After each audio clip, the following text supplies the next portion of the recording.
সন্ত ৰামপাল গুৰু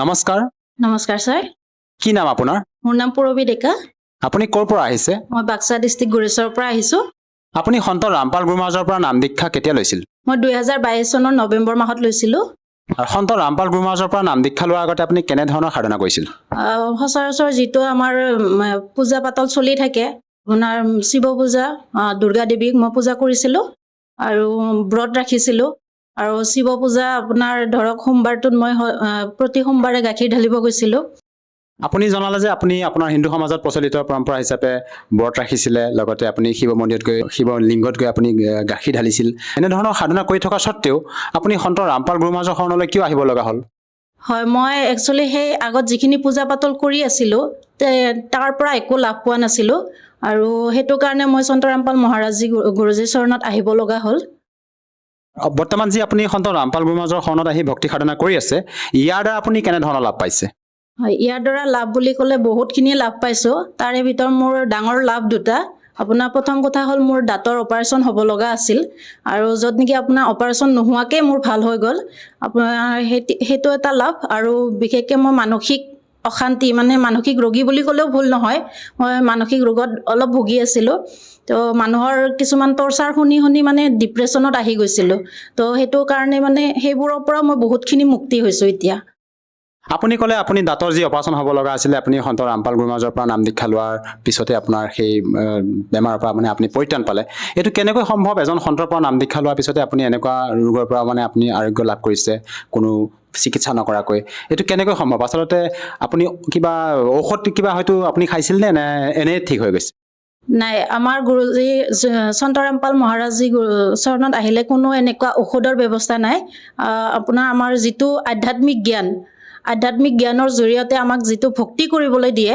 সেই ভক্তিৰ জৰিয়তে আমি সৎ ভক্তি যদি কৰোঁ তেতিয়াহ'লে নিশ্চয় আমি লাভ হ'ব আমাৰ যিকোনো বেমাৰ হওক যিমান ডাঙৰ বেমাৰ হওক যিমানেই প্ৰব্লেম নহওক আৰ্থিক অনাটনৰ পৰা সকলোখিনিৰ পৰা মুক্তি পাব পাৰি আৰু অন্য কিবা আপুনি লাভ পাইছেনে ইয়াৰ বাহিৰেও অন্য ইয়াৰ বাহিৰেও বহুতখিনি সৰু সুৰা বহুত তেনেকুৱা লাভ পাই আছোঁ আৰু আপুনি আগতে যিবিলাক সাধনা কৰি আছিলে সেই সাধনাবিলাকৰ দ্বাৰা আপোনাৰ কোনো লাভ হোৱা নাছিলে আপুনি বৰ্তমান সন্ত ৰামপাল গুৰু মহাৰাজৰ পৰা নাম দীক্ষা লোৱাৰ পিছতে এনেধৰণৰ লাভ পাইছে আপুনি বিভিন্ন ধৰণৰ পূৰবী মহাশয়া আমি আৰু এষাৰ কথা জানিব বিচাৰিম যিহেতু আপোনালোকৰ ভক্তসকলৰ যেতিয়া আমি অনুভৱ চাওঁ তেওঁলোকে নিজৰ লগতে পাৰিবাৰিকো বহু উপকাৰ পোৱা বুলি এবাৰ নিজৰ মত ব্যক্ত কৰে আপুনি পাৰিবাৰিক তেনেকুৱা লাভ পাইছেনে সন্ত ৰামপাল গুৰু মহাৰাজৰ পৰা হয় মই বহুতখিনি লাভ পাইছোঁ আৰু বিশেষকৈ মোৰ মানুহজনৰ ইমান ডাঙৰ চিৰিয়াছ হৈ গৈছিলে তেওঁ মানে চিৰিয়াছৰ য'ত নেকি আপোনাৰ বাচাৰ কোনো আশা নাছিল এটা ছাইড পেৰেলাইজ হৈ গৈছিলে তো গুৰুজীৰ চৰণত অহাৰ পিছত তেওঁৰ গোটেইখিনি মানে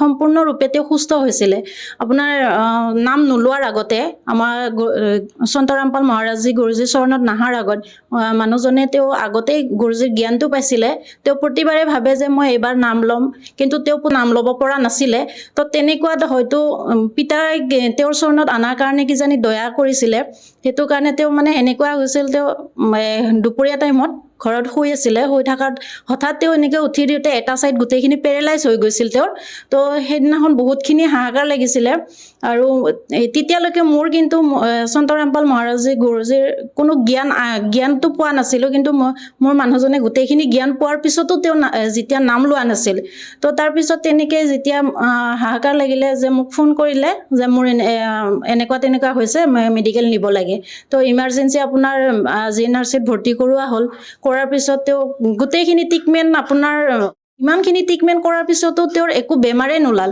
কিন্তু মোৰ মানুহজনে তেতিয়াই নাম লৈছিলে আমাৰ পৰমপিতা পৰমেশ্বৰৰ নাম লৈছিলে যে পৰমপিতা পৰমেশ্বৰ কাৰ কথা কৈছে হয় আমাৰ যিজন ভগৱান কবীৰ চাহেব তেখেতৰ কথা কৈছোঁ তেওঁৰ নাম লৈ কৈছিল যে পিতা মই এবাৰ আপোনাৰ চৰণত আহিমহে যেনেকৈ নহওক এবাৰ মোক যেনেকৈ নহওক আপুনি ভাল কৰি দিয়ক তেওঁ মানে আহি থাকোঁতে নাম লৈ আহিছিল গুৰুজীৰ তো তেনেকৈ যেতিয়া হস্পিটেল পোৱাৰ পিছত তেওঁক বহুতখিনি ECG কিবা কিবি বহুত ধৰণৰ মানে চেকআপ কৰোৱাৰ পিছতো কোনো একো বেমাৰেই নোলাল আনকি আপোনাৰ গেষ্ট্ৰিকৰ প্ৰব্লেমো এটা নোলাল বুলি ক'লে তো আমি আচৰিত হৈছোঁ যে এইটো কেনেকুৱা হ'ব পাৰে যে ইমান মানুহজনে এটা ছাইড সম্পূৰ্ণৰূপে মৰি গৈছে য'ত নেকি আপোনাৰ একো কৰিব পৰা নাই এইটো কেনেকৈ সম্ভৱ হ'ব পাৰে তো তেতিয়া মোক মানুহজনে কৈছিলে যে মই বাৰে বাৰে ভুল কৰি আছোঁ মোৰ পিতাৰ জ্ঞানখিনি যে আমাৰ সন্তৰামপাল মহাৰাজৰ জ্ঞানখিনি হোৱাৰ পিছতো মই তেওঁৰ চৰণত আহিব পৰা নাই তো সেইটো কাৰণে মানে মোৰ আজি ইমানখিনি প্ৰব্লেম হৈ গৈছে তথাপিও মই এতিয়ালৈকে নাম ল'ব পৰা নাই তেনেকৈ কৈছিলে তেতিয়া মই কৈছিলোঁ আপুনি যদি সেইটো ভাবি থৈছে তেতিয়াহ'লে আপুনি সন্তৰামপাল মহাৰাজী গুৰুজীৰ চৰণত আহক সোনকালে নিশ্চয় আপোনাৰ ভাল হ'ব আৰু তেওঁৰ দয়াতে হয়তো আজি আপোনাৰ কিবা নহয় কিবা এটাতো বেমাৰ ওলাব লাগিছিলে মানুহৰ শৰীৰতো কিবা নহয় কিবা এটা প্ৰব্লেম থাকে কিন্তু আজি আপোনাৰ ইমানখিনি টকা খৰচা কৰাৰ পিছতো ইমানখিনি চেকআপ কৰাৰ পিছতো আপোনাৰ একো বেমাৰেই নোলাল তো লাষ্টত তেওঁক মানে আমি এনেকুৱা হৈ গ'ল তেওঁক মেণ্টেল প্ৰব্লেম বুলিও ক'লে মেণ্টেল ডক্টৰকো দেখুৱাব লগা হ'ল কিন্তু তাতো মানে সেই একেখিনি ৰিজাল্ট যে একো নাই আপোনাৰ কি কাৰণে হৈছে কিন্তু তেওঁ ইফালে মানে আপোনাৰ এই ছাইডটো লৰাব নোৱাৰে একো গমেই নাপায় তো তেনেকৈ তাৰপিছত যেতিয়া একো বেমাৰেই নোলাল তাৰপিছত তেওঁ আকৌ পিতাৰ চৰণত আহিলে অহাৰ পিছত তেওঁতো সম্পূৰ্ণৰূপে সুস্থ হ'ল যিটো নেকি আমাৰ সন্তৰামপাল মহাৰাজজীয়ে আপোনাৰ নাম নোলোৱাৰ আগতে তেওঁৰ স্মৰণ কৰোঁতেই ভাল কৰিব পাৰে আৰু তেওঁৰ চৰণত থাকি যদি আমি সৎ ভক্তি কৰোঁ তেতিয়াহ'লে তেওঁ আমাক বহুতখিনি লাভ দিব সেইটো আমি একেবাৰে চিয়'ৰ হয় যিহেতু আমি প্ৰমাণ পাইছোঁ সেইটোৱে হয় আপুনি ক'লে যে আপোনাৰ হাজবেণ্ডৰ যি বেমাৰ হৈ গৈছিল তাৰ পৰা পৰিত্ৰাণ পালে কোনো টকা খৰচ নকৰাকৈ সেই ডক্টৰে যিবিলাক ঠিক কৰিব পৰা নাছিলে আপুনি তেখেতৰ সন্তৰামপাল গুৰু মহাৰাজৰ শৰণ গ্ৰহণ কৰি ঠিক হৈ গ'ল আপোনাৰ হাজবেণ্ডো ঠিক হ'ল আৰু আপুনি বিভিন্ন মানে সমস্যাৰ পৰা আপুনি পৰিত্ৰাণ পাইছে এইটো ভাবিব লগা কথা আচৰিত কথা এজন সন্তৰ পৰা নাম দীক্ষা লোৱাৰ পিছতে ইমানবোৰ আপুনি লাভ পাইছে যিসকল দৰ্শকে এতিয়া বৰ্তমান আপোনাক এই টিভি স্ক্ৰীণত চাই আছে প্ৰত্যক্ষ কৰি আছে এনেকুৱা বহু লোক আছে যিয়ে নেকি টকাৰ বাবে চিকিৎসা কৰিব পৰা নাই কোনোবা হয়তো আৰ্থিক দুৰ্বল ঘৰৰ আৰ্থিক সমস্যা খুবেই বেয়া তেওঁলোকৰ বাবে আপুনি কি বাৰ্তা দিব যাতে তেওঁলোকো আপোনাৰ দৰে উপকৃত হ'ব পাৰে হয় যিটো মই সন্তৰামপাল মহাৰাজী গুৰুজীৰ চৰণত আহি মোৰ যিখিনি প্ৰব্লেম আছিলে যেনেকৈ মই দাঁতৰ অপাৰেশ্যন নোহোৱাকৈ মই বিনা পইচাত মোৰ ভাল হৈ গৈছে মোৰ মানুহজনৰ গোটেইখিনি পেৰেলাইজ হোৱা মানুহজন সুস্থ হৈ গৈছে বিনা পইচাত তো এইটোৱে ক'ব বিচাৰোঁ সন্তৰামপাল মহাৰাজী চৰণত আহিলে সৎ ভক্তি কৰি আমি সঁচাকৈ বহুত লাভৱান হ'ব পাৰিম আমাৰ শাৰীৰিক হওক মানসিক হওক আৰ্থিক অৱস্থাৰ পৰা সকলোখিনি আমি পৰিত্ৰাণ পাব পাৰিম আৰু এগৰাকী শিক্ষিত মহিলা হিচাপে আপোনাৰ পৰা আৰু এটা কথা জানিব বিচাৰিম যিহেতু আপোনালোকৰ সন্তৰামপাল গুৰু মহাৰাজৰ আমি ভক্তসকলে যেতিয়া অনুভৱ শুনো তেতিয়া টিভি স্ক্ৰীণতে হওক বা বিভিন্ন ছ'চিয়েল মিডিয়া প্লেটফৰ্মত আমি দেখোঁ যে সন্তৰামপাল গুৰু মহাৰাজে যৌতুকমুক্ত বিবাহৰ ক্ষেত্ৰত যথেষ্ট ভূমিকা আগবঢ়াইছে সঁচাকৈ আপোনালোকৰ সন্তৰামপাল গুৰু মহাৰাজে যৌতুক মুক্ত বিবাহৰ বাবে যি ব্যৱস্থা কৰে কেনেধৰণে কৰে সেই সন্দৰ্ভত অলপ জনাওকচোন কিবা টকা পইচাৰ লেনদেন নহয় বুলি কৈছে কিমান দূৰ সত্য কথাষাৰ হয় এইটো একেবাৰে সঁচা কথা আমাৰ সন্তৰামপাল মহাৰাজী গুৰুজীৰ চৰণত আহিলে কোনো যৌতুকৰ লেনদেন নহয় আমাৰ 17 মিনিটত ৰমিনী হৈ যায় আমি বা দিয়া থোৱা কৰিব নোৱাৰোঁ বা আমি ল'ৰাই আমাক একো দিব নোৱাৰে ছোৱালী ঘৰৰ পৰা আমি একো দিব নোৱাৰে সেইখিনি একেবাৰে সঁচা কথা পূৰবী মহাশয়া এগৰাকী শিক্ষিত মহিলা হিচাপে শেষত আপোনাৰ পৰা আৰু এষাৰ কথা জানিব বিচাৰিম বহুতে কয় যে ভক্তি বৃদ্ধ বয়সতে কৰিব লাগে ভক্তি বাল্যকালৰ পৰা কৰিব নালাগে ভক্তি কৰাৰ কোনো সময়সীমা আছে নেকি এইটো একেবাৰে মিছা ভক্তি কৰাৰ কোনো সময়সীমা নাই আমি ভক্তি কৰিব পাৰোঁ যেতিয়াৰ পৰা আমি জ্ঞান পাওঁ জানা বুজা হওঁ তেতিয়াৰ পৰা আমি ভক্তি কৰিব পাৰোঁ কাৰণ আমি মনুষ্য জীৱনটো বাৰে বাৰে নাপাওঁ মনুষ্য জীৱনটো এবাৰেই পাওঁ তো সেইটো কাৰণে আমি সৎ ভক্তি কৰি আমাৰ যিবিলাক পাপ থাকে ন পাপ খণ্ডন কৰি পুণ্য অৰ্জন কৰাটো বহুতেই জৰুৰী হয় আৰু যদিহে কোনো লোকে সন্তৰামপাল গুৰু মহাৰাজৰ পৰা সহজভাৱে নাম দীক্ষা ল'ব বিচাৰে ভক্তি সাধনা কৰিব বিচাৰে কেনেকৈ ল'ব পাৰিব হয় এইটো একেবাৰে আজিৰ দিনত একেবাৰে সহজ হয় যিকোনো আপোনাৰ ছ'চিয়েল মিডিয়া প্লেটফৰ্ম ইউটিউব চেনেলত আমাৰ সন্তৰামপাল মহাৰাজীৰ সৎসং আহে মংগল প্ৰবচন আহে তাত আপোনাৰ নম্বৰ দিয়া থাকে তাত আপুনি জ্ঞানখিনি জানি বুজি লৈ কণ্টেক্ট কৰিব পাৰে নাম্বাৰত সেই নাম্বাৰত কণ্টেক্ট কৰি ওচৰৰ নামদান কেন্দ্ৰত গৈ বিনামূল্যে নাম দীক্ষা গ্ৰহণ কৰিব পাৰিব ধন্যবাদ থাকিল নমস্কাৰ এতিয়া জগতগুৰু তত্ত্বদৰ্শী সন্ত ৰামপাল গুৰু মহাৰাজৰ সৎসংগৰ মাধ্যমেৰে সেই অদ্বিতীয় আধ্যাত্মিক জ্ঞানৰ বিষয়ে জানি লওঁ যাৰ মাধ্যমেৰে আপোনালোকেও প্ৰাপ্ত কৰিব পাৰিব এনেকুৱা আধ্যাত্মিক আধ্যাত্মিক মানসিক আৰু ভৌতিক সুখ যি এতিয়ালৈকে কেৱল আপোনালোকে মীৰাবাই ধ্ৰুৱ প্ৰহ্লাদ আদি কেইজনমান ভক্তৰ জীৱন কথাতহে শুনিছে এতিয়া শুনক তত্ত্বদৰ্শী সন্তৰ সৈতে শাস্ত্ৰ অনুকূল ভক্তি সৎসংগ এনেকুৱা অদ্বিতীয় আধ্যাত্মিক জ্ঞান যাৰ প্ৰমাণ আছে সকলো ধৰ্মৰ সকলো পবিত্ৰ শাস্ত্ৰত এতিয়া প্ৰশ্ন হৈছে যে যেতিয়া আমি এই পৰমেশ্বৰৰ শৰণলৈ আহিম তেতিয়া ই আমাৰ আয়ুসো বৃদ্ধি কৰাব এয়া সমৰ্থ শক্তি হয় এওঁ পৰমেশ্বৰ এওঁ পূৰ্ণ পৰমাত্মা আৰু বেদেও সাক্ষী দিয়ে যে ভগৱানে আয়ুস বৃদ্ধি কৰাব পাৰে কিন্তু এই পৰমাত্মাজন কোন হয় তেওঁ হৈছে পূৰ্ণ ব্ৰহ্ম কবীৰ দেৱ হয় ইয়াত আপোনাক অলপ দেখুৱাওঁ আহক যে সমৰ্থ শক্তি চাওক এনেই শুনি মুখে মুখে চলি অহা কথাটো আমি বহুত শুনিছোঁ দন্ত কথাও বহুত শুনিছোঁ যেতিয়ালৈকে আপুনি প্ৰত্যক্ষভাৱে নেদেখে প্ৰমাণসমূহ আপোনালোকৰ বিশ্বাস নহ'ব পাৰে কিয়নো আমি এই বেদৰ আঁৰত যিসকল বক্তা আছিলে তেওঁলোকে বেদৰ পুৰাণৰ গীতাৰ ৰেফাৰেঞ্চ দি সৎসংগ কৰিছিলে আৰু আমি ভাবিছিলোঁ যে তেওঁলোক সংস্কৃতৰ বিদ্বান হয় তেওঁলোকে সংস্কৃত লগত কৈ আছে তেওঁলোকে হয়তো সৎগ্ৰন্থসমূহ ভালদৰে জানে আৰু এই বুলি কৈছিল যে যিবোৰ প্ৰাৰব্ধ হয় সেয়াটো ভুগিবই লাগিব যাৰ আয়ুস য'ত শেষ হ'বলগীয়া আছে তাতেই হ'ব ইয়াৰ কোনো বিকল্প নাই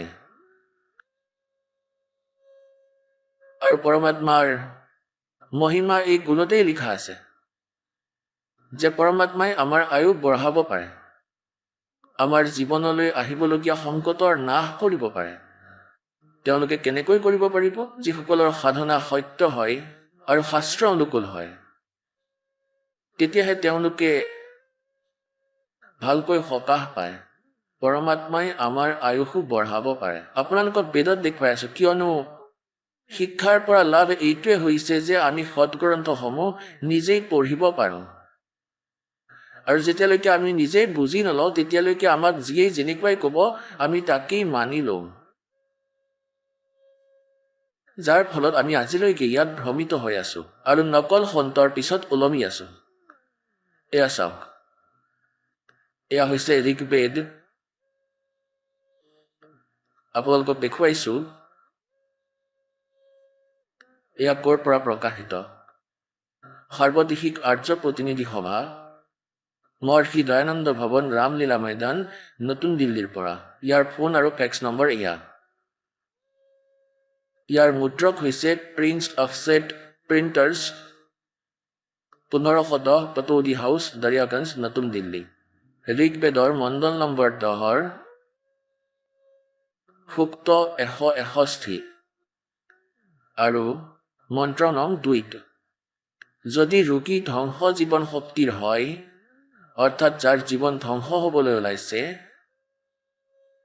হৈ গৈছে অথবা সীমাৰ বাহিৰলৈ ওলাই গৈছে যদি মৃত্যুৰ নিকটত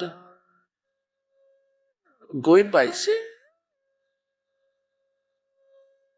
তেতিয়াও সেই ৰোগীক এয়া চাওক দয়ানন্দৰ ভক্তই মই বৈদ্য লিখি দিলে কাৰণ দয়ানন্দই এইটো বিশ্বাস কৰিছিলে যে ভগৱানে একো কৰিব নোৱাৰে না ৰোগীক আৰোগ্য কৰিব পাৰে না আয়ুস বঢ়াব পাৰে সেয়েহে ইয়াত লিখিছে যে মই বৈদ্য ৰোগৰ পৰা পৰিত্ৰাণ দিওঁ হাতৰ মুঠিৰ পৰা কাঢ়ি আনো আৰু 100 শৰৎ ঋতুলৈ অৰ্থাৎ 100 বৰ্ষলৈ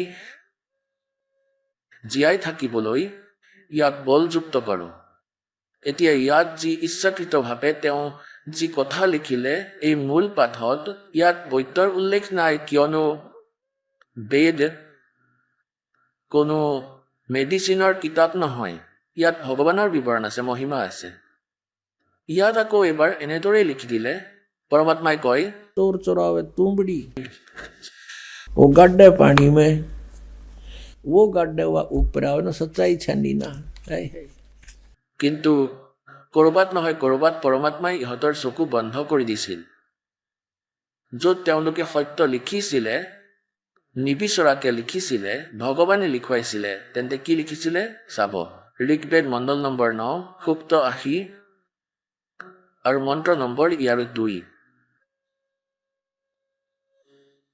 হে পৰমাত্মন আপুনি উপাসকৰ আয়ু বঢ়াওতা হয় ইয়াত আকৌ পাহৰি গ'ল বৈদ্য লিখিব চাওক परमात्मा के चोर चुरावे तुमड़ी गड्ढे पानी में वो गड्ढे हुआ ऊपर आवे ना सच्चाई छनी ना আৰু দেখুৱাই আছো ইয়াৰে অনুবাদত চাব এয়া আকৌ দেখুৱাই আছো আৰু এটা দেখুৱাই আছো এওঁলোকৰে পৰমাত্মাই চাওক যদি এই দাসে আপোনালোকক অনুবাদ কৰে বা কয় তেন্তে এইটো কেনেকৈ হ'ব আপোনালোকৰ বিশ্বাস হৈ যাব পাৰে কিন্তু এনেকৈ হ'বলৈ নিদিয়ে এনেকুৱাকৈ কৈ আপোনাক ভ্ৰমিত কৰি দিব যে লাম্পালে সংস্কৃত নাজানে এওঁ বেদৰ কি অনুবাদ কৰিব আৰু এনেকৈ আমাৰ কবিৰ চাহেবৰ বিষয়ে এওঁলোকে বাধা দি কৈছিল যে কবিৰ অশিক্ষিত হয় অক্ষৰৰ জ্ঞান নাই এইবোৰ হৈছে সংস্কৃতৰ বিষয় এই সদগ্ৰন্থবোৰ বুজি পোৱাৰ এই শিপিনীৰ সমৰ্থ আছে জানো এওঁ মিছা কথা কয় আৰু পৰমাত্মাই সকলোবোৰ সঁচাই কৈছিল 600 বছৰ আগতে এইবোৰ কথা কৈছিলে যি দাসে সদগ্ৰন্থসমূহৰ লগত আপোনালোকক মুখামুখি কৰাইছে আৰু তেওঁৰ পৰাই আজি পৰমাত্মাই অনুবাদ কৰি ৰাখিছে তেওঁৰেই অনুবাদত পৰমাত্মাই দয়া কৰিছিল নতুনকৈ কোনে ক'ব যে মই কাল হয় আৰু ভগৱান কোনোবা আন হয় গীতাত সকলো কোৱা আছে মালিকে কোৱালে সি গমেই নাপালে কেনেকৈ কি কৈ গ'ল আৰু সত্য কোৱাই দিলে দাতাই ব্ৰহ্মটো কালটো যে সেই পৰমাত্মাটো কোনোবা বেলেগ হয় আৰু মইতো কাল হয় সকলোকে খাবলৈ আহিছোঁ তেতিয়া সি গৰ্বৰে ক'লে যে মোকতো ইয়াত বাধা দিয়া কোনো নাই গতিকে মই কৰি দিওঁ আৰু সঁচাকৈ কৈ দিলে এতিয়া আমাৰ কামত আহিব এতিয়া চাওক এইখন ঋগ্বেদ হয় ইয়াৰ দ্বিতীয় ভাগ ই দীঘল ডাঙৰ আকাৰত আছে প্ৰকাশক হ'ল পণ্ডিতা ৰাকেশ ৰাণী আৰু এইটো ক'ৰ পৰা ছপা হৈছে প্ৰধান কাৰ্যালয় বেদ মন্দিৰ মহাত্মা বেদ ভিক্ষু সেৱা আশ্ৰম লেখ ৰামনগৰ ইব্ৰাহিমপুৰ মুখমেলপুৰ দিল্লী দুৰ্ভাষ এয়া দয়ানন্দ সংস্থান আৰু এয়া হৈছে ইয়াৰ অনুবাদক মহাত্মা বেদ ভিক্ষু ভাৰতেন্দ্ৰনাথ আৰু দয়ানন্দ সংস্থান কৰলবাগ নতুন দিল্লী ইয়াত ইয়াৰ অনুবাদ কৰা হৈছে এয়া চাব এয়া হৈছে ঋগ্বেদ মণ্ডল নম্বৰ 10 সূক্ত 161 এয়া 161 আৰু এয়া ইয়াৰ দ্বিতীয় মন্ত্ৰ আৰু ইয়াত খুব ভালদৰে অনুবাদ কৰা হৈছে সত্যতা যদি কোনো ৰোগী এজনৰ জীৱন শক্তি সমাপ্ত হৈছে তেওঁৰ আয়ু আৰু নাই যদি তেওঁ সীমা অতিক্ৰম কৰিছে যদি তেওঁৰ মৃত্যুৰ নিকটলৈ গৈছে তেতিয়াও তেওঁক মই বেছি কষ্ট প্ৰদান কৰা ৰোগৰ পৰা মই মুক্ত কৰাওঁ আনকি তেওঁক 100 বৰ্ষ অৰ্থাৎ 100 বছৰৰ জীৱন হেতু বল সম্পন্ন কৰোঁ ভাৱাৰ্থটো ঠিকেই লিখিছে ইয়াত যদি ৰোগীৰ জীৱন শক্তি সমাপ্ত হয় অৰ্থাৎ বয়স শেষ হৈ গৈছে আয়ু শেষ হৈছে আৰু তেওঁৰ ৰোগ সীমা অতিক্ৰম কৰিছে তেতিয়াও পৰমাত্মাই তেওঁক এই কষ্টপদ ৰোগৰ পৰা মুক্ত কৰি 100 বৰ্ষ অৰ্থাৎ 100 বছৰৰ জীৱন দিব পাৰে ইয়াত একেবাৰেই সঁচা লিখিছে কিয়নো ইয়াত পৰমাত্মাৰ মহিমাৰ বিৱৰণ আছে কোনো বেদৰ বা ঔষধৰ কিতাপ নহয় এয়া চাওক ঋগ্বেদ মণ্ডল নম্বৰ 9 সূক্ত নম্বৰ 80 ইয়াত 82 লিখি থৈছে ভুল লিখি ৰাখিছে কাৰণ ইয়াৰ পৰা আৰম্ভ হৈছে 80 পৰা আৰু আগত 82 আৰম্ভ হৈছে এয়া 79 সমাপ্ত হৈছে এয়া 80 আৰম্ভ হৈছে আৰু ইয়াৰ দুটা মন্ত্ৰ ইয়াত আছে ইয়াত আগলৈ 82 আৰম্ভ হৈ যায় সেয়ে লিখিছে ইয়াত 81 পূৰ্ণ হৈ গ'ল এয়া ঋগ্বেদ মণ্ডল নম্বৰ 9 সূক্ত 80 এয়া 81 ইয়াত 81 নম্বৰটো আছে 80 নম্বৰটো ইয়াত সমাপ্ত হৈছে ইয়াত চাওক ইয়াত ইয়াৰ দ্বিতীয় মন্ত্ৰ ইয়াৰ মণ্ডল নম্বৰ 9 সূক্ত 80 বুজি লওক হে পৰমাত্মান আপুনি উপাসকৰ আয়ু বঢ়াওতা হয়, যি একেবাৰে সঠিক লিখা আছে ইয়াত। এতিয়া পুণ্যাত্মাসকল আমি সেই পৰমাত্মাৰ শৰণ গ্ৰহণ কৰিব লাগে যিজনৰ বেদে গুণ গায়। পৰমেশ্বৰে স্বয়ং কয়, वेद मेरा भेद है मैं ना वेदन के माही, और जौन वेद से मैं मिलूं ये वेद जानते नहीं। এই চাৰিখন বেদৰ ভিতৰত কবিৰ পৰমেশ্বৰে কয় যে ইয়াত মোৰেই গুণগান আছে। নিজৰ দ্বাৰা ৰচনা কৰা এই সৃষ্টিত পৰমাত্মাই স্বয়ং আহি কয় যে, তেওঁ কি কয়? যে আপুনি ইয়াত কেনেকৈ আহি বন্দী হ'ল এই কালৰ জালত। যেতিয়ালৈকে আমি এই কথা গভীৰভাৱে বুজি নলওঁ যে আমি কেনেদৰে কালৰ জালত বন্দী হৈছো, এটা ক্ষণৰো বিশ্বাস নাই। নাজানো কেতিয়া ক'ত বজ্ৰ পৰি যায় এই লেতেৰা লোকত। আমি এজন প্ৰজাহে। ইয়াৰ ৰজাসকলৰ দুৰ্গতি, আকস্মিক মৃত্যু দেখি আমি এই বিশ্বাস কৰা উচিত যে এই লোক ঠিক নহয়।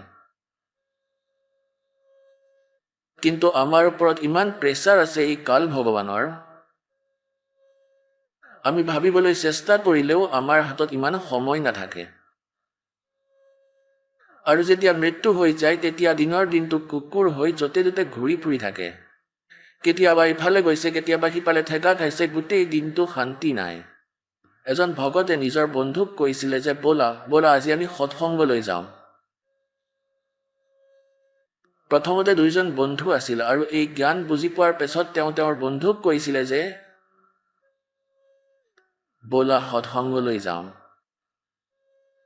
সি কৈছিলে যে সময় নাই, টাইম নাই মোৰ হাতত। আৰু বন্ধুৰ কৰ্তব্য হয় যে বন্ধুক বুজনি দিয়া। সি বহুত বুজাবলৈ চেষ্টা কৰিছিল যে সি পাছত ভুগিব। ৰৈ ৰৈ সি যায় আৰু তাক বুজাবলৈ চেষ্টা কৰে। শেষত নিষ্কৰ্ষ এইটোৱে ওলায় যে সি কৈ দিয়ে যে মোৰ সময় নাই। বহুবাৰ পোৱাৰ পিছতো সি একেই উত্তৰ দিলে। এদিন তাৰ মৃত্যু হৈ গ'ল। অনুপদেশী বন্ধুজনক এতিয়া তাক উঠাই লৈ গৈ আছে তাৰ অন্তিম সংস্কাৰ কৰিবৰ বাবে। এতিয়া সেই উপদেশী বন্ধুজনো তাৰ লগতেই গৈ আছিলে আৰু কৈ আছিলে, राम नाम सत्य है, सत्य बोलो गत है। और वो कह रहा था आज भाई ने फुर्सत है। তেওঁতো পুৰা কথাটো ক'বই পাৰিছিল যে আজি মোৰ ভাইৰ সময় আছে। আন এজনে ক'ব ধৰিলে, ভাই তুমি এনেকৈ নক'বা, এওঁলোকৰতো আঘাত লাগিল আৰু এওঁলোকৰ ডেকা ব্যক্তি এজন ঢুকাল আৰু তুমি ধেমালি কৰি আছা। তেওঁ ক'লে যে নাই, মই ধেমালি কৰা নাই, মই কান্দি আছো। আগতে মই আৰু সি বন্ধু আছিলোঁ। মই তাক মাজনিশাত আহি কৈছিলোঁ যে ব'ল তালৈ যাম সৎসংগ চাবলৈ। তেতিয়া সি মোৰ লগত ওলাই গৈছিল। মইতো তাক কৈ আছিলোঁ যে 20 বছৰ ধৰি তই মোৰ লগত আহ। তেতিয়া সি মোকে আকৌ ওলটাই কৈছিলে, তোৰ মাথা বেয়া হৈছে নেকি, মেণ্টেল হৈছে নেকি? সৰু সৰু ল'ৰা ছোৱালী কি এনেই ডাঙৰ হ'ব? এতিয়া সোধা তাৰ সন্তানক কোনে পালিব? আৰে তই আজব হয়। পৰমাত্মাই কয়, নিজৰ মহিমা নিজেই কয় আৰু আমাক বুজায়। उस समर्थ की रीढ़ छुपाई, পৰমাত্মাই কয় যে মাৰ গৰ্ভত এই পৰমাত্মাই তোমাৰ প্ৰতিপালন কৰিলে। আৰু সেই সময়ত না তোমাৰ কোনো ভাই আছিল না ভনী আছিল। মাকেও জনা নাছিলে যে তেওঁৰ সন্তানটো পেটত কেনেকৈ পালি আছে।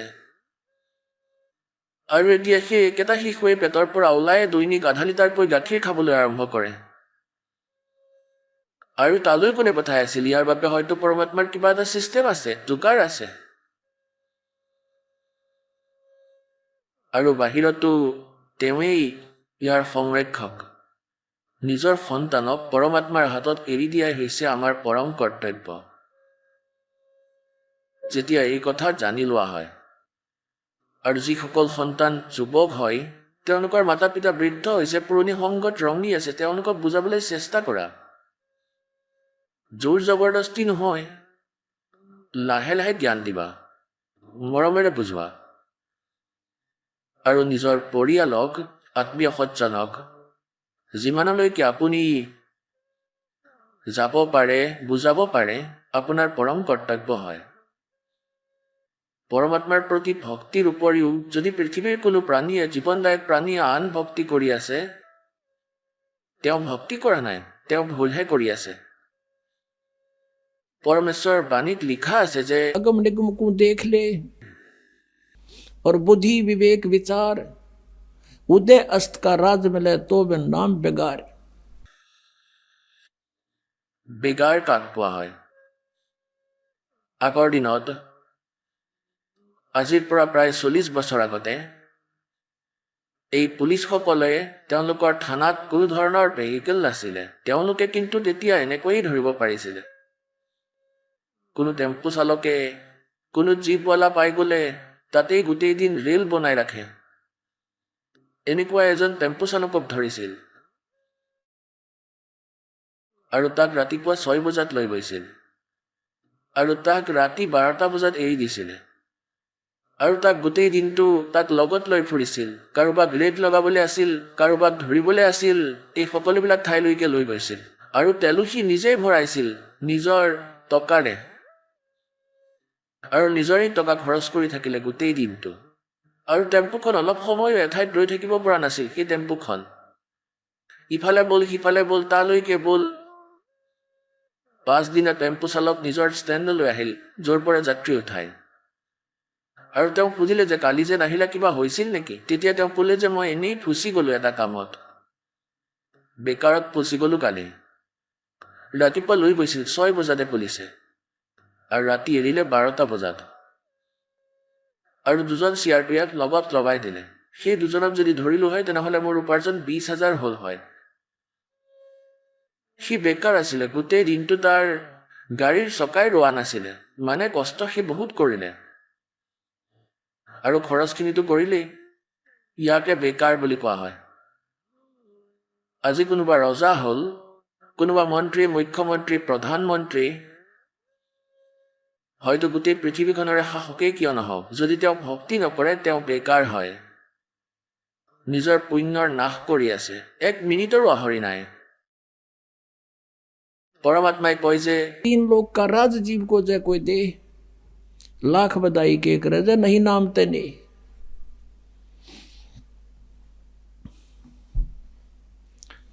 कबीर ये जग निर्धना, कबीर सब जग निर्धना, धनवंता ना कोई, धनवंता सो जानियो जिस पे राम नाम धन होए। পৰমাত্মাই কয় যে এই সমগ্ৰ সংসাৰ নিৰ্ধন, ই ধনৱান নহয় আৰু যি আধাৰত আপুনি ইয়াক ধনৱান মানি আছে এয়া তেওঁৰ নহয়। পৰমাত্মাই কয় काया तेरी है नहीं, या कोठी कितने हो, या माया कहाँ से हो, चरण कमल में ध्यान राख इन दोनों ने खो। এই কায়াও নাশবাদ, এই কোঠাটোও তোমাৰ নহয়, এই কাৰখনো তোমাৰ নহয়, ফেক্টৰীও নহয়। এয়া মনত প্ৰথমে গাঁঠি লোৱা আৰু নিশ্চিত ধাৰণা কৰি লোৱা। ইয়াৰ পাছত থাকা সেই কোঠাত, শৰীৰতো থাকা যেতিয়ালৈকে তোমাৰ লিখি থৈছে, মালিকে লিখি থৈছে আয়ু, আৰু দয়া কৰি বঢ়াইও দিব পাৰে। যদি ভক্তি কৰিব বিচাৰা তেতিয়াহে, তেতিয়া সকলো থকাৰ স্বত্বেও ভগৱানৰ নিশ্চয় ভক্তি কৰিব লাগিব। ইমানেই কথা। গোটেই সকলোখিনি কোৱাৰ পিছতো ভগৱানৰ এই এটাই কথা कि मानुष जन्म पाके नहीं रटे हरि नाम, और जैसे कुआ जल बिना फिर बनवाया क्या काम। এতিয়া যদি মনুষ্য জন্ম পাই আমি ভক্তি নকৰোঁ তেন্তে যেনেকৈ এটা কুঁৱা বনাই থোৱা হৈছে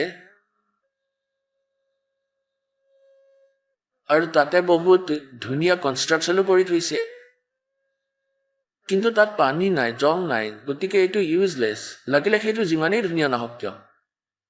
এনেকৈয়ে ইয়াৰ নামটো পোৱা অৱশ্যই হ'ব পাৰে, কিন্তু ইয়াৰ কোনো কোৱাৰ গুণ নাই। এনেদৰে মনুষ্য জীৱনৰ তুলনা কৰে পৰমাত্মাই, যে যিয়ে ভক্তি নকৰে তেওঁ পানীবিহীন কুঁৱা, অৰ্থাৎ নাম মনুষ্যৰ কিন্তু গুণ মনুষ্যৰ নহয়। গতিকে ইয়াৰ পৰা আপুনি বুজি পাইছে যে মনুষ্য জীৱন কিয় প্ৰাপ্ত হৈছে, ইয়াৰ আৱশ্যকতা কিয়। গতিকে এটা মনুষ্য জীৱনৰ সলনি এটা পশু পক্ষীৰ জীৱনো হ'ব পাৰিলেহেঁতেন। না পোহৰৰ প্ৰয়োজন আছিল, না বিদ্যুতৰ, না জাহাজ বনোৱাৰ প্ৰয়োজন আছিল। মনুষ্য জীৱনৰ আৱশ্যকতা কেৱল পৰমাত্মা পোৱাৰ বাবে, আৰু এয়া এনেই পোৱা নাযায়।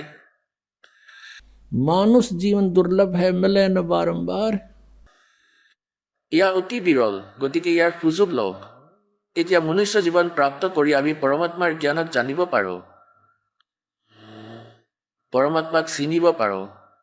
তেন্তে পুণ্যাত্মাসকল, প্ৰথমতে আমি এইটো জনা অনিবাৰ্য হৈ গ'ল যে আমি ইয়াত কেনেকৈ আবদ্ধ হলোঁ, ইয়াত কি উচিত আছে নিজৰ জীৱনৰ। আজি গোটেই সুবিধা আপোনাৰ লগত আছে, আৰু ৰামৰ নিমন্ত্ৰণ আহি গ'ল। পাছত কি কৰিব, কি কামত আহিল আমাৰ এই গোটেই জীৱন যিটো আমি উৎসৰ্গা কৰি দিলোঁ। পৰমাত্মাই কয়, भक्ति बिना क्या होते है, भरम रहा संसार, रति कंचन पाया नहीं, रावण चलती बार। सर्व सोने की लंका थी वह, रावण से रणधीरम, एक पलक में राज बिराजी, जम के पड़े जंजीरम। সৰ্বসোণৰ লংকা আছিলে।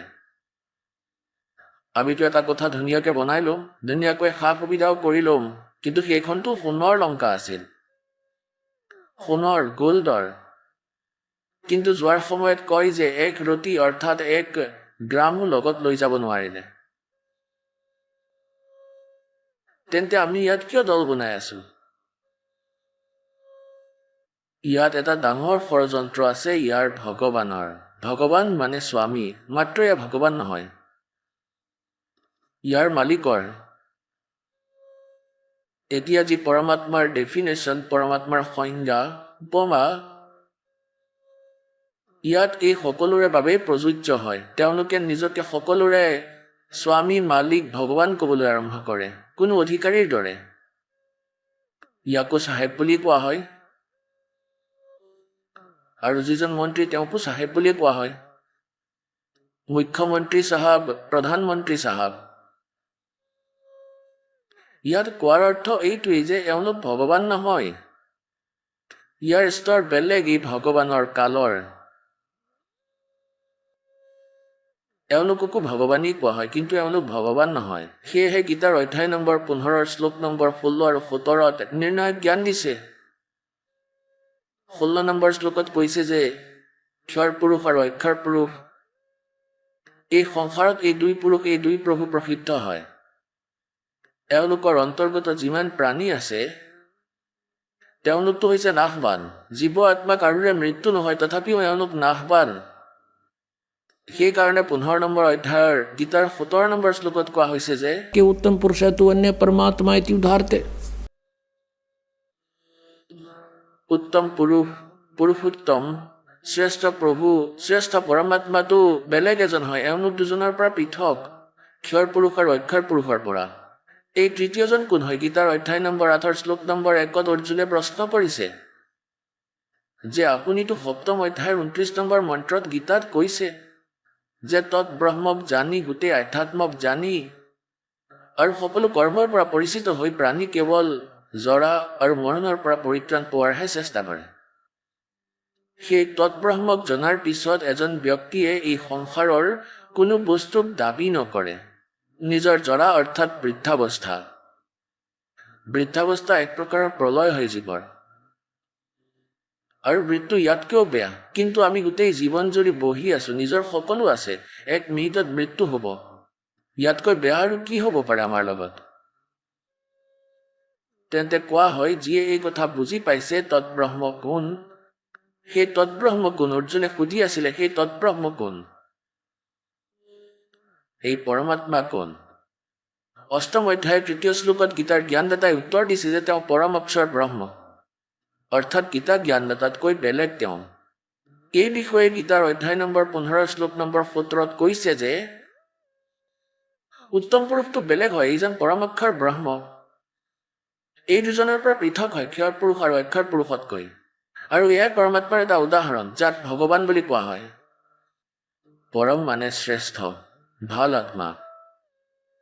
এয়া ভাল আত্মাৰ কাম হয়। কাৰোবাৰ ল'ৰাৰ মৃত্যু হয়, কাৰোবাৰ ছোৱালীৰ মৃত্যু হয়, কাৰোবাৰ কেঞ্চাৰ হয়, গোটেই সমস্ত পৰিয়ালটোৱেই নষ্ট হৈ যায় এটা এক্সিডেণ্টত। শ শ অজুহাত দেখাই ই সদায় খায়।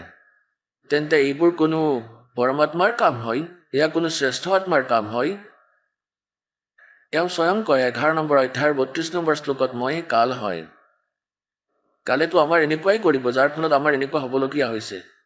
এতিয়া পৰমাত্মা ইতি উদাহৰতে শ্ৰীমদ ভাগৱত গীতাৰ অধ্যায় নম্বৰ 17ত এটা বহুত নিৰ্ণায়ক জ্ঞান দিয়া হৈছে, কিয়নো এয়া আধ্যাত্মিক ৱৰ্ড হয়, আধ্যাত্মিক শব্দ, আধ্যাত্মিক শাস্ত্ৰ। এইটো কোনো তুম ভাতৰ গীত নহয়, এয়া গড গিভেন স্পিৰিচুৱেল নলেজ হয়। ইয়াক বুজি পোৱা কেঁচুৱাৰ খেল নহয়। যেতিয়ালৈকে মালিকৰ শৰণত নাহিবা, পৰমাত্মাৰ দয়া অবিহনে আমি শাস্ত্ৰবিধিক জানিব নোৱাৰিম। এই সত্য মানি লোৱা।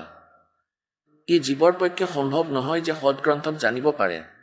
এয়াতো পৰমাত্মাই ভিতৰৰ পৰা প্ৰেৰণা যোগায়। ভিতৰৰ যি অজ্ঞানতা তাক আঁতৰাই পেলায়। এই আত্মা মান্তি হৈ যায়, প্ৰসন্ন হৈ যায়। दास गरीब मेर सतगुर की खोले बजर कवाड़ी। যাৰ ওপৰত পৰমাত্মাৰ দয়া কৃপা হয়, তেওঁৰ সেই ভাগ্য খুলি দিয়ে। ইয়াত কোৱা হৈছে যে উত্তম পুৰুষ অন্যতা পৰমাত্মা ইতি উদাহৰতে, যাক পৰমাত্মাক কোৱা হয়। এতিয়া চাওক, তেওঁ পৰমাত্মা। ইয়াক কচাই বুলি কোৱা হৈছে। যেনে কচাই ছাগলী পোহে, সকলোবোৰ সুবিধা দিয়ে সেই ছাগলীবোৰক, পুখুৰী বনাই দিয়ে, ছেট লগাই দিয়ে, ঘাঁহ খোৱা ঠাই বনাই দিয়ে। এতিয়া আপোনালোকে শুনিলে জগতগুৰু তত্ত্বদৰ্শী সন্ত ৰামপাল গুৰু মহাৰাজৰ মংগল প্ৰবচন।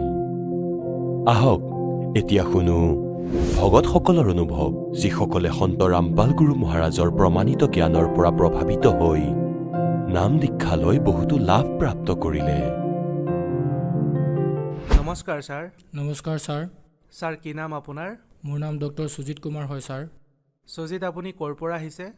মই বিহাৰৰ বাসিন্দা, ঔৰংগা জিলা গৌৰ থানাৰ হয়। সুজিত, আপুনি সন্ত ৰামপালদেৱ মহাৰাজৰ পৰা নাম দীক্ষা কেতিয়া ল'লে?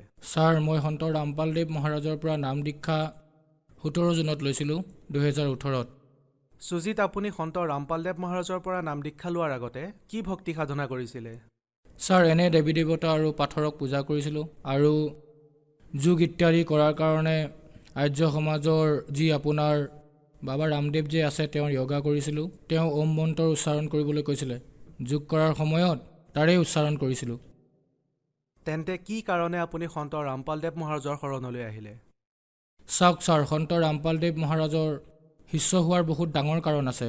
মোৰ কাৰণটো হৈ গ'ল যে মই যোগ কৰিছিলোঁ, কিন্তু লগতে নিচাও কৰিছিলোঁ।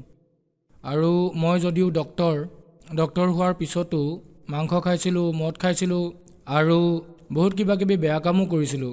আৰু মই ভক্তি কৰাৰ পাছতো মোৰ মনত কিবা কিবি প্ৰশ্ন আহি আছিলে, কিবা কিবি কুৱেশ্যন আহি আছিলে, যে মই শান্তি কিয় পোৱা নাই, ঘৰত কিয় ইমান সমস্যা, কাজিয়া হৈছিলে, মই বেয়া বেয়া শব্দও কৈছিলোঁ।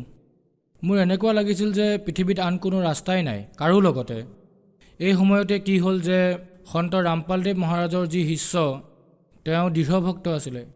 তেওঁ মোক ক'লে যে আপুনি ইমান বেয়া কাম কৰে, আপুনি ইমান ভাল মানুহ, আপুনি এজন ডক্টৰ হৈও ইমান বেয়া কাম কৰি আছে, গতিকে মই আপোনাক ভাল মানুহ বুলি নাভাবোঁ। তেতিয়া মই ক'লোঁ যে কিবা ৰাস্তা আছে যদি কওক। তেওঁ তেতিয়া এটা পথ দেখুৱালে যে আপুনি মোৰ লগত ব'লক, এঠাইলৈ লৈ যাম মই আপোনাক। তালৈ যোৱাৰ পিছত সেইদিনা প্ৰকট দিৱস, কবিৰ চাহেবৰ প্ৰকট দিৱস আছিল। তাৰপিছত মই তালৈ গ'লোঁ। আগতেও হাৰিয়ানালৈ গৈছিলোঁ, কেইবাদিনো থাকিছিলোঁ। দিল্লীতো মই কেইবাদিনো থাকিছিলোঁ, কেইবা বছৰো। তাত এটা মই বহুত ধুনীয়া বস্তু দেখিবলৈ পালোঁ, যে ইমান মানুহ আহিছে, লাখৰ সংখ্যাত মানুহ আছিলে, কিন্তু তাত মই এজনো বিড়ি চিগাৰেট খোৱা মানুহ নেদেখিলোঁ। মই আগতে চিগাৰেট খাইছিলোঁ, তম্বাকু খাইছিলোঁ, মই বিচাৰি আছিলোঁ ক'ৰবাত চিগাৰেট ক'ৰবাত তম্বাকু পাওঁ নেকি, কিন্তু ক'তো নাপালোঁ। মই বহুত চিন্তাত পৰিছিলোঁ। মই ভাবিলোঁ যে ইমান মানুহ আছে আৰু বিশেষকৈ হাৰিয়ানা মানুহেতো হুক্কা খায়, ইয়াত বিড়ি চিগাৰেটো পোৱা নাই, নিশ্চয় এওঁলোকৰ মাজত কিবা কথা আছে। তাৰপিছত মই ভিতৰলৈ গ'লোঁ। বহুতকেইখন গেট লগোৱা আছিলে, গেট নম্বৰ 1, 2, 3, 4 এনেকুৱাকৈ লগোৱা আছিলে। গেটৰ ভিতৰত প্ৰৱেশ কৰাৰ পিছত দেখিলোঁ যে তাত বহুত মানুহে খানা খাই আছে। তাত খানা খাই আছিলে, আৰু আমাৰ তাত যদি 4-5জন মানুহে খানা খায় বিয়া ফাংচন অথবা আন কিবা কাৰ্যত, তেতিয়া পাতবোৰ য'ত ত'ত পেলায়, গিলাচবোৰ য'ত ত'ত পেলায়, খোৱা বস্তু পৰি থাকে। কিন্তু তাত ইমান মানুহে খানা খাই আছিলে, কিন্তু ক'তোৱে লেতেৰা দেখিবলৈ নাপালোঁ। তেতিয়া মই ভাবিলোঁ যে ইয়াত কেনেকুৱা ধৰণৰ মানুহ থাকে। তাৰপিছত মই সুধিলোঁ যে নাম উপদেশ ক'ত লোৱা হয়, ময়ো এওঁলোকৰ লগত সেৱা কৰিবলৈ আৰম্ভ কৰিম য'ত মানুহে সেৱা কৰি আছিলে। বিশেষ মোৰ এইটো লাগিল যে এনেতো মই বহুত ধৰ্মগুৰুৰ সৎসংগ শুনিছিলোঁ, যেনে ধৰক দেৱকীনন্দন ঠাকুৰৰ সৎসংগ শুনিছিলোঁ, এয়া ধৰক জয়া কিশোৰীৰ শুনিছিলোঁ, চিত্ৰলেখাৰ শুনিছিলোঁ, আপোনাৰ হেমলতা শাস্ত্ৰীৰ শুনিছিলোঁ, সকলোৰে সৎসংগ শুনিছিলোঁ টিভিত, সদায় সৎসংগ শুনিছিলোঁ। মই এনেকুৱা মানুহ আছিলোঁ, এদিনো সৎসংগ নুশুনাকৈ নাথাকিছিলোঁ। কিন্তু তাত এটা বিশেষ কথা লক্ষ্য কৰিছিলোঁ, তেওঁলোকে কৈছিলে যে সকলোতে ৰাম আছে, কিন্তু তাত মই নিজ চকুৰেহে দেখিলোঁ তাততো সকলোতে ৰাম বুলি কোৱা হৈ আছে। পানী দিলেও কয় ৰাম বুলি, ভাত দিলেও কয় ৰাম বুলি, ৰুটি দিলে কয় ফুলকা ৰাম, এনেকৈ কৈ থকা হৈছে। তেতিয়া মই ভাবিলোঁ যে ৰামটো এনেদৰেহে মাতিব লাগে, সকলোতে ৰামটো ইয়াত আছে, আমি ক'ত বিচাৰি আছিলোঁ, ৰামটো ইয়াত আছে। সেই সময়ত বৰষুণ বহুত দি আছিলে, কিন্তু মই ৰ'ব পৰা নাছিলোঁ। তেতিয়া মই ভাবিলোঁ যে হয় এওঁলোকৰ লগতে ময়ো যোগ দিওঁ, ময়ো শুশ্ৰূষা কৰোঁ। তাৰপিছত সন্ত ৰামপালদেৱ মহাৰাজৰ পৰা নাম উপদেশ ল'লোঁ। নাম উপদেশ লৈ পিছত ভক্তি কৰা আৰম্ভ কৰিলোঁ। সুজিত, সন্ত ৰামপালদেৱ মহাৰাজৰ পৰা নাম দীক্ষা লোৱাৰ পিছত আপুনি কি লাভ পালে? ছাৰ, লাভ যদি গণোৱা আৰম্ভ কৰোঁ তেতিয়াহ'লে 24 ঘণ্টা নহয় 72 ঘণ্টা পাৰ হৈ যাব। বহুত লাভ পালোঁ, আজিলৈকে পাই আছোঁ। মই বিশেষ লাভ কিছুমান আপোনাক ক'ব বিচাৰিম। আটাইতকৈ ডাঙৰ লাভ এইটো পালোঁ যে মোৰ যি পত্নী আছে, মোৰ ল'ৰাটোৰ জন্মৰ সময়ত এটা ডাঙৰ অপাৰেশ্যন হৈছিলে। ডাঙৰ অপাৰেশ্যনটো হোৱাৰ 2-3 দিন পিছত তাইক খোজকাঢ়িবলৈ বাহিৰলৈ পঠাই দিছিলোঁ যে অলপ বাহিৰৰ পৰা খোজকাঢ়ি আহা। গতিকে তাইক খোজকঢ়াবলৈ লৈ যোৱা হ'ল। তাইৰ মাক আছিলে, ভনীয়েক আছিলে। কিন্তু যেতিয়া উভতি আহিলে, বিচনা পোৱাৰ আগতে মাথা ঘূৰাই পৰি গ'ল। পৰাৰ পাছত কথা কোৱা বন্ধ কৰি দিলে। কথা বন্ধ হোৱাৰ পিছত তেতিয়া মোক চিঞৰি ক'ব ধৰিলে, তাইৰ মাক আৰু মোৰ মাও আছিলে, ক'লে চোৱাচোন তাই একোৱে মাত দিয়া নাই। তেতিয়া মই ভাবিলোঁ চাই লওঁ। চোৱাত দেখিলোঁ যে BP একেবাৰে ডাউন হৈ গ'ল, একেবাৰে 0 হৈ গ'ল। পালছো পোৱা নাছিলোঁ, চকুৰ পতাও বন্ধ হৈ গৈছিলে। মই বহুত ভয় খাবলৈ ধৰিলোঁ। তেতিয়া মোৰ চাৰ্কেলৰ যি ডক্টৰ আছিলে, মোৰ ছিনিয়ৰ ডক্টৰ, সকলোকে ফোন কৰিলোঁ। সকলোৱে এজন এজনকৈ আহিব ধৰিলে। সেই ডক্টৰ আহি মোৰ পত্নীৰ নখ চাইছিলে আৰু এনেদৰে চাই আৰু বাহিৰলৈ যোৱা গেটেৰে ওলাই গৈছিলে।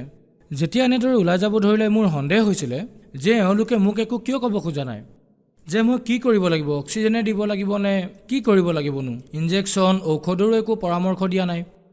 আৰু আন ডক্টৰক যেতিয়া মাতিছোঁ, তেওঁলোকে আচলতে বাহিৰত গৈহে কথা পাতি আছিলে, ঠিক আছে। তেওঁলোকৰ চেহেৰাৰ পৰা, তেওঁলোকৰ এক্টিভিটিৰ পৰা এইটো ভাৱ হৈছিলে যে তাই আৰু নাই। ছাৰ, মই কান্দিব ধৰিছিলোঁ। কান্দি মই ভাবিলোঁ যে তাই আৰু নাবাচিব। এম্বুলেঞ্চক যেতিয়া ফোন কৰিলোঁ, মোৰ ক্লিনিকলৈ এম্বুলেঞ্চ আহি থিয় হ'ল। এম্বুলেঞ্চ অহাৰ পাছত এজন ডাক্তৰে ক'লে যে তাইক সোনকালে ভিতৰত বহোৱা। ইমানতে যেতিয়া মায়ে গৈ তাইক চালে, তেওঁৰো বিশ্বাস হ'ল যে আৰু নাই। তেতিয়া মায়ে ক'লে যে পুত্ৰ, এবাৰ গুৰুদেৱক মনত পেলোৱা। তেতিয়া মই সন্ত ৰামপালদেৱক মনত পেলালোঁ, গুৰুদেৱক মনত পেলালোঁ, যাৰ পৰা নাম উপদেশ লৈছিলোঁ। আমাক অমৃত জল দিয়া হয়। সেই অমৃত জল যে দিছিলে সেয়া মই দিলোঁ। কি ক'ম ছাৰ, ইমান ডাঙৰ চমৎকাৰ মই জীৱনত কেতিয়াও দেখা নাই। ইমান ডাঙৰ চমৎকাৰ হৈছিলে, কিয়নো মই ট্ৰিটমেণ্ট বহুত দিনৰ পৰা কৰাই আছিলোঁ, কিন্তু এনেকুৱা চমৎকাৰ কেতিয়াও দেখা নাই। ঔষধেও কৰিব পৰা নাছিলে। অমৃত জল দিয়াৰ পিছতেই মুখ আনকি ভালকৈ খোলাও নাছিলে, একেবাৰে বন্ধ আছিলে মুখখন জোৰ কৰি খুলিলোঁ, তাত অমৃত জল দিলোঁ। কিবাকৈ আধা ঢাকনমানহে দিয়া গৈছিল। সন্ত ৰামপালদেৱ মহাৰাজৰ যি চৰণা অমৃত আছিলে, যি অমৃত আছিলে, অমৃত জল বুলি কয়। সেই দিয়াৰ পিছত কিনো ক'ম ছাৰ, যে 1 মিনিটো হোৱা নাছিলে, চকু খুলি দিলে।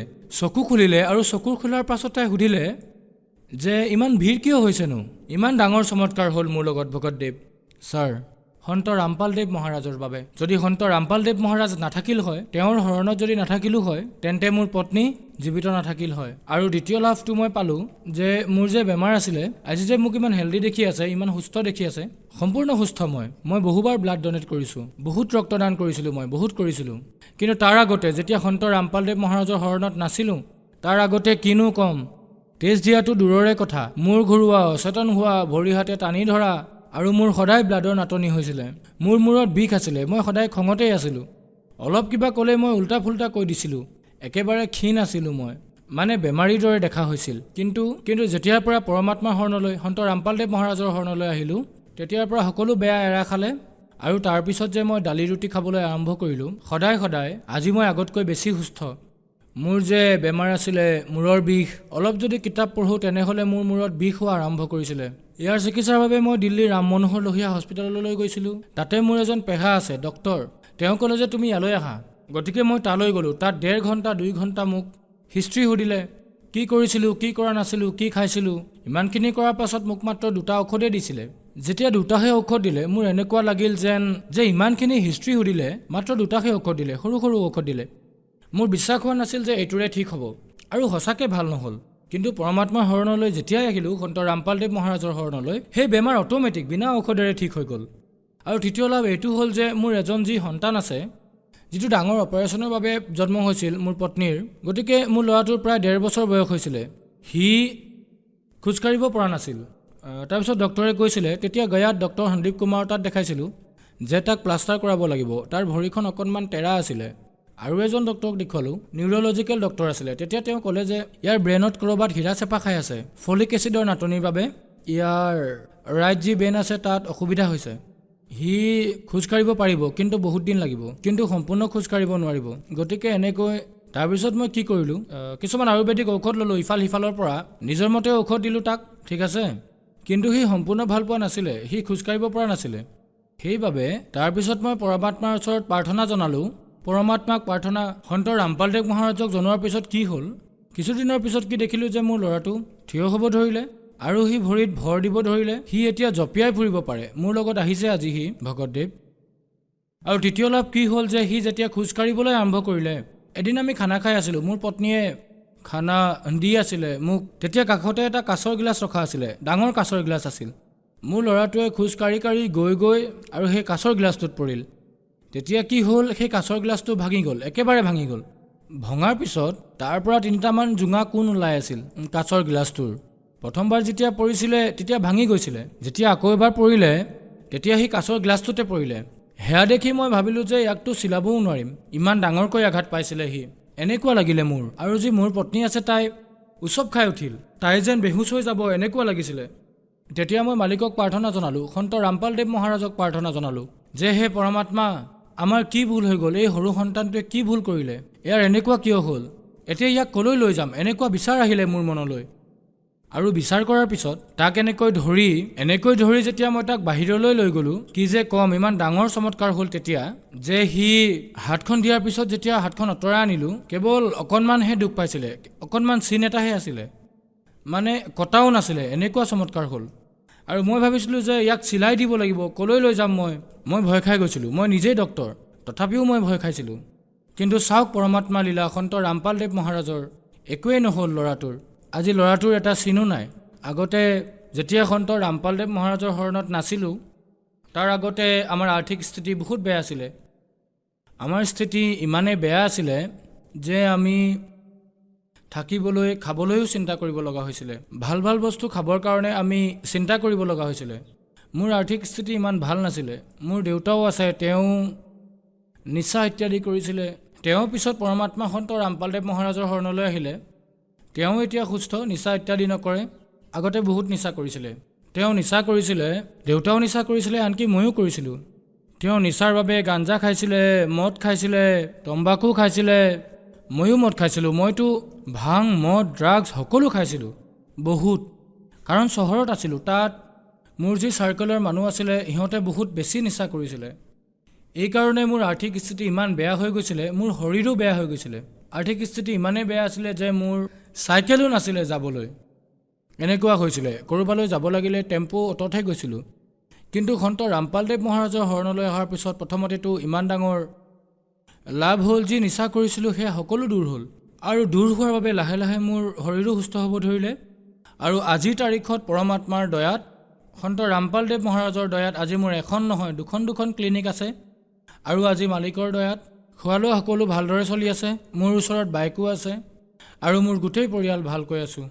আগতে বহুত কাজিয়া আছিলে কাৰণ অভাৱ আছিলে দৰিদ্ৰতাৰ কাৰণে বহুত কাজিয়া হৈছিলে কেতিয়াবা উৎসৱ পাৰ্বণত কাপোৰ কিনিব পৰা নাছিলোঁ এনেকুৱা বেয়া অৱস্থা আছিল মোৰ কিন্তু মালিকৰ দয়াত সন্ত ৰামপালদেৱ মহাৰাজৰ শৰণলৈ যেতিয়াৰ পৰা আহিলোঁ তেতিয়াৰ পৰা সকলো ঠিক হ'ল আৰু আগতে ধাৰো বহুত লৈ থৈছিলোঁ সেয়াও অট'মেটিক লাহে লাহে কমি আজি প্ৰায় শেষেই হৈছে নায়েই আৰু আগতে বহুত সমস্যা আছিলে ধাৰ লোৱা মানুহেও অশান্তি দিছিলে কিন্তু বৰ্তমান কোনেও অশান্তি নিদিয়ে আৰু অট'মেটিক সকলো ঠিক হ'ব ধৰিছে মই নিজেও নাজানো ইমানবিলাক ধাৰ মই ক'ৰ পৰা মাৰিব পাৰিলোঁ সুজিত আপুনি এজন ডক্তৰ যি বেমাৰক মেডিকেল চায়েন্সে এনেকৈ কৈ দিয়ে যে এয়া ঠিক নহ'ব কিন্তু সন্ত ৰামপালদেৱ মহাৰাজৰ শৰণলৈ যোৱাৰ পিছত সেই বেমাৰ ভাল হৈ যায় গতিকে এয়া কেনেকৈ সম্ভৱ হৈ আছে চাওক ছাৰ সন্ত ৰামপালদেৱ মহাৰাজ সমগ্ৰ পৃথিৱীত গোটেই ভাৰতত নহয় গোটেই পৃথিৱীত এনেকুৱা এজন সন্ত হয় যিয়ে শাস্ত্ৰৰ বিধিমতে সাধনাৰ কথা কয় আৰু শাস্ত্ৰৰ বিধিৰ মতে সাধনা কোৱাৰ বাবে লাভ হোৱাটো নিশ্চিতই সেইবাবে মোৰো লাভ হ'ল আৰু সকলোৰে লাভ হ'ব আৰু যিয়ে শাস্ত্ৰৰ বিধি ত্যাগ কৰি মনৰ মতে আচৰণ কৰে গীতাটো কৈছে তাৰ লাভ নহয় যিহেতু শাস্ত্ৰৰ বিধিমতে সাধনা কৰিলে লাভ হয় গতিকে মোৰো লাভ হৈছে আৰু আপোনালোকৰো হ'ব গতিকে শাস্ত্ৰৰ বিধিমতে সাধনা কৰিলে কেঞ্চাৰ অথবা কেঞ্চাৰতকৈ ডাঙৰ বেমাৰো যদি থাকে সেয়াও ঠিক হৈ যায় সন্ত ৰামপালদেৱ মহাৰাজৰ দয়াত ছাৰ যিসকল দৰ্শকে আপোনাক আজি টিভিত চাই আছে আৰু যদি তেওঁলোকেও আপোনাৰ দৰে যদি সন্ত ৰামপালদেৱ মহাৰাজৰ পৰা নাম দীক্ষা ল'ব বিচাৰে তেন্তে কেনেকৈ ল'ব পাৰিব টিভি চেনেলত সৎসংগ আহে আগতেতো এটা দুটা টিভি চেনেলত সৎসংগ আহিছিলে আজিকালিতো 12-13টা চেনেলত আহে তাৰে তলত হালধীয়া শাৰী আহে সেই হালধীয়া শাৰীত যদি আপুনি মিছ কল দিয়ে তেতিয়া সেই আশ্ৰমৰ পৰা ফোন আহে তাৰ পাছত আপোনাৰ ওচৰত যি আশ্ৰম আছে য'ত নাম দীক্ষা দিয়া হয় তাৰে লোকেশ্যন আপোনাক কৈ দিয়া হ'ব তালৈ গৈ আপুনি নাম দীক্ষা ল'ব পাৰে ধন্যবাদ ছাৰ সৎ চাহেব সন্ত ৰামপাল গুৰু নোৱা হ'ল